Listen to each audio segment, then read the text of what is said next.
আজকে স্টোরিটা লিখে পাঠিয়েছে এক ভাইয়া। গল্পটা যখন আমি পড়ছিলাম আমি নিজেই কান্না করে দিছিলাম। আসলে ছেলেদের ভালোবাসা যে কতটা সুন্দর সেটা এই গল্পটা থেকে বোঝা যায়। তো কথা না বাড়াই শুরু করি আজকের গল্প। আমার নাম মুস্তাকিম, মেয়েটার নাম বলবেন না। তার সাথে আমার পরিচয় ফেসবুক থেকে। 2 দিন কথা বলার পর আমি তার ছবি দেখতে চাই, কিন্তু সে আমায় বলে সে বাটন ফোন ইউজ করে, ফেসবুক চালায়। তারপর আর তাকে দেখা হলো না। কাউকে না দেখে কথা বলা কেমন দেখায় বিষয়টা ভুলেই গেলাম। রোজ কথা বলতাম আমরা, তাই ওর থেকে ওর ফোন নাম্বারটা নিলাম। তারপর দিনে 2 থেকে 3 ঘন্টা কথা বলতাম। একটা সময় আমি তার মায়ায় পড়ে যাই।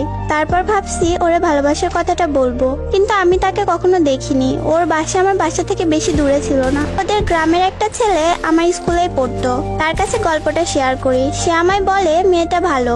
ওর কথায় ওর উপরে অনেক ভাবার পর ভাবলাম রিলেশনে যাব। ওর সাথে একদিন কথা না বলে আমি থাকতে পারতাম না। ও আমার অনেক যত্ন নিত, গোপনে অনেক ভালোবাসতো, কিন্তু প্রকাশ করতো না। 28 দিনের মাথায় ওরে আমি বলি তুমি কি আমাকে ভালোবাসো? সে বলে হয়তো। তারপর বুঝলাম সে সত্যি অনেক ভালোবাসে। আমিও ওকে অনেক ভালোবাসতাম। তারপর আমি ওরে আমার ভালোবাসার কথা বলি, কিন্তু ও আমার সাথে রিলেশন করতে চায় না। তারপর একটা সময় রিলেশনে গেলাম। ও আমাকে দেখেছে, কিন্তু আমি ওকে অনেক ভালোবাসি, কিন্তু কখনো দেখিনি। তারপরও ভাবলাম সে যেমনই হোক চেহারা দিয়ে তার ভালোবাসা হয় না। এ কথা চিন্তা করে আমরা রিলেশনটা চালিয়ে গেলাম। ও অনেক ভয় পেত, সবসময় বলতো তুমি আমাকে কখনো ছেড়ে যাবা না তো? আমি তাকে বলি কখনো ছেড়ে যাব না, তোমার মাঝেই তো আমার ভালো থাকা। তাকে তো আমি অনেক বেশি ভালোবাসতাম, ছেড়ে যাওয়ার কথা মনেই আসেনি। আমি বলতাম যা কিছুই হয়ে যাক তোমার হাত ছেড়ে দিব না কখনো। ও একটা সময় আমার দুর্বলতা বুঝতে পারে। আমি তাকে যত বেশি ভালোবাসতাম ততটাই প্রকাশ করতাম। একদিন হঠাৎ করে আমাকে বলে তুমি আমাকে ভুলে যাও। তারপর আমার ভেতরটা মোচড় দিয়ে উঠলো। সে যেগুলো বলে এগুলো আমি মোটেও মেনে নিতে পারবো না। আমার মাথা কাজ করছিল না। আমি শেষ কবে কান্না করছিলাম নিজেও জানি না। তার মুখ থেকে এসব শুনতে হবে ভেবেও দেখিনি। অনেক কান্নার পর তার কল আসে। সে বলে এটা ফান ছিল।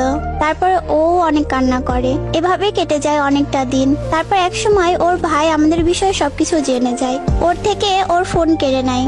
তারপর ওকে অনেক মারে, আর কথা হয় না। তারপর একদিন ওর ভাই আমারে কল দেয়, দিয়ে বলে ভাই আমি ওরে অনেক মারছি, তবুও তোমার নাম ভুলতে পারেনি। সেদিন অনেক কষ্ট লাগছিল আমার জন্য। ও অনেক মার খাইছে। ভাই আমার পরিচয় নেয়, আমিও তাকে কতটা ভালোবাসি তার ভাই মেনে নেয়। তার আম্মুর সাথেও কথা বলতাম। তারপর ওর ছবিও দেখি, মাশাআল্লাহ অনেক সুন্দর ছিল। ভালোই চলতে থাকে আমাদের রিলেশন। ওরে রোজ ছেলে দেখতে আসতো, আমার অনেক খারাপ লাগতো। একটা সময় ওর কথা বলার ধরনও বদলে যায়। ওর বদলে যাওয়ার কোনো কারণ খুঁজে পাইনি, এবং সম্পর্কের মাঝে কখনো আমি কোনো ভুলও করিনি। সব সময় ওর সব কথা শুনতাম। আমি ওরে সব সময় বলি তোমায় ভালোবাসি, বিনিময়ে অবহেলা পাই। অনেক কষ্ট দিয়ে কথা বলে, না পারি ছাড়তে, না পারি ধরে রাখতে। ঝড়গা হওয়ার পর আমি মেসেজ দিলে অনেক কথা শোনাই। ওর হাজারটা অপমানের পরও বেহায়ার মতো 2টা কথাই আমার অভিমান থাকে না।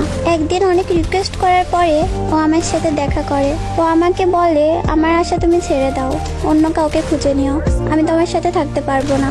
যার জন্য এত কিছু করলাম, আর সে আমাকে এগুলো বলে।